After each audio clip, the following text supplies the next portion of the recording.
মুক্তির মতো ঘোষণা হয়ে গিয়েছে যে ইবতেদায়ীর বেতন ভাতা হয়ে গেছে, কিন্তু আদৌ দুঃখ ভরে বলতে হয় যে কত মাস চলে গেল আমাদের বিল বেতন এখন পর্যন্ত পকেটে আসলো না। কারণ কি? এর কারণ কি?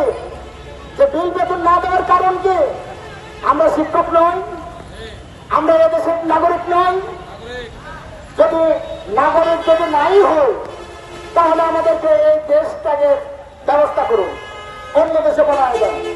আর যদি এই দেশের নাগরিক হয়ে থাকি তাহলে আমাদের স্বীকৃতি দিতে হবে। আজকে এই সকল শিক্ষক যারা এসেছেন, কারো মুগরি বিক্রি করার টাকা, কারো ছাগল বিক্রি করার টাকা, কারো গরু বিক্রি করার টাকা, কারো সম্পদ বিক্রি করার টাকা দিয়ে আন্দোলনে আসে তারা।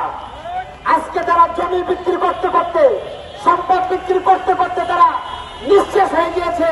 আজকে অনিচারী বিল ব্যবস্থা না হওয়ার কারণে তারা আজকে চাকরির কারো 6 মাস, কারো 3 মাস, কারো 1 বছর, কারো 2 বছর, কারো 5 বছর সময় আছে।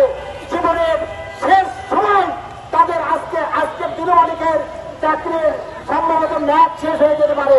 তারা চায় আমি এই আন্দোলনে এসেছি, আমি যেন শিক্ষক হিসাবে মরণের আগ পর্যন্ত যেন স্বীকৃতি পাই না। আমরা দাবি আদায়ের জন্য নেমে পড়ে যাব। প্রয়োজনে আবারও একটা রক্তাক্ত হবে, ঠিক কিনা?